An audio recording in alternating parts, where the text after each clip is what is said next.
Welcome to Thursday, January 30th. You're listening to the Day Weather Podcast. I want to thank everybody who submitted comments about our graphics that we added to the podcast yesterday. Thank you very much for the feedback. Always appreciate it. And anytime you have feedback or you have questions you want me to talk about during the podcast, feel free to send me an email at don@dayweather.com. We won't have any graphics in today's package, but we'll have some for you tomorrow because there's some weather changes coming that will certainly impact things for everybody, whether you're a stock grower, whether you're a traveler, whether you're just a weather geek. We've got some changing weather conditions coming over the next few weeks that will bring a much more wintry weather pattern our way, and certainly a change in gears, really since just after New Year's Day. We've had a weather pattern that has really led to a lot of warmer than average conditions. While it's been snowing in the high country frequently and really building that snowpack, boy, the plains just haven't seen much weather just after New Year's Day. But after we get through the weekend, starting next week and beyond, changing weather's coming. First and foremost, let's talk about the short term. In the short term, we have a weather pattern coming on up that will bring yet another cold front. In fact, right now, we have another cold front over across portions of Montana, Wyoming, and moving into northwest Colorado. This cold front will bring another round of snow showers to the plains. Much like the last front that came through yesterday, some of you will experience some snow showers east of the mountains, while the mountains get another good shot of snow, brisk winds, and colder temperatures. But in a blink of an eye, this front's gone. And by tonight, skies clear out. For Friday, Saturday, and through the first half of Sunday, we're going to be looking at a down-sloping westerly wind, basically a Chinook wind. Anytime the wind direction from the ground up to the jet stream level is from the west and southwest in the wintertime, that air comes up over the mountains and it has to come down. And that sinking motion causes the air to be compressed. You compress a gas, you warm it. So we're going to get a bit of a Chinook effect.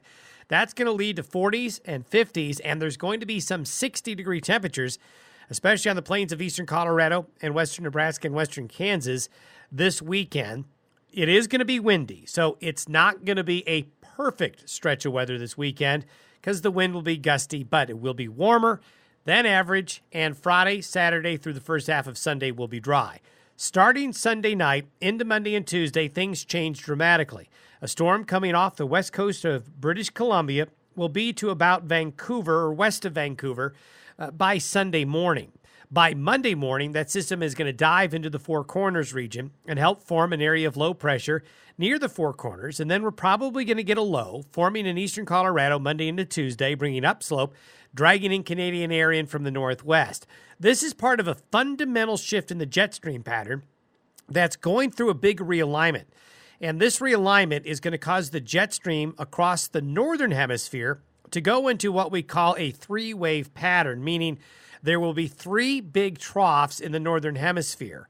The thing to remember about it, the lower the number of troughs, the more stable a pattern can become and the more predictable it becomes. The more waves, the more troughs and ridges you have, the more complicated it gets, the more hard it is for the computer modeling to keep track of everything. And when you get these big waves, only three of them, well, if you're underneath one of the waves, you tend to be under it for a while. And that's what we see developing. Starting next week, heading into the second week after that, at least for the first 2 weeks of February, the western United States is going to be colder. I don't see brutal cold. I don't see this as severe cold, but it's going to go colder than average. And certainly it will overall, on the whole, be much colder the first 2 weeks of February than we've had here over the last 2 or 3 weeks here at the end of January. And this is also going to mean more frequent chances for snow on the plains. And if it stays cold and we get more snow, we're going to start to build up snow cover again, which then feedbacks on itself, which makes the nights colder and the cold can get a little bit deeper. I think what we're going to see is the western and parts of the central United States going into a wintry weather pattern for 2, maybe 3 weeks before the pattern maybe changes at the end or the second half of February. But certainly this is something that is a much different setup than what we've had over the last 3 or 4 weeks. There's some similarities to what happened in November and early December. If you remember, November into early December got pretty cold and stormy. We had those storms around Thanksgiving. We had some stormy weather around early December and up till Christmas time and New Year's. This pattern that we see developing is not unlike that. We're also going to have a stratospheric warming event. If you were listening to this podcast late this fall, and early in the winter season. We talked about when the stratosphere gets warms up, we're talking about 50, 60, 70, 80, 100,000 feet above us.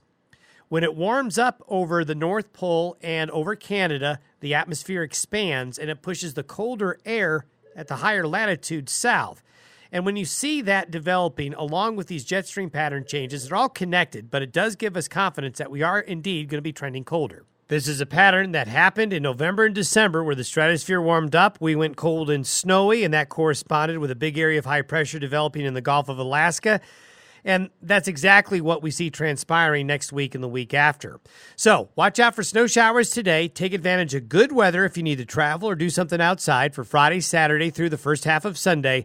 But livestock interest and anybody with travel plans needs to be ready for winter returning next week. I think we've got a snow event coming Sunday night, Monday into early Tuesday. Then maybe some snow chances again mid to late the following days, late next week towards next weekend.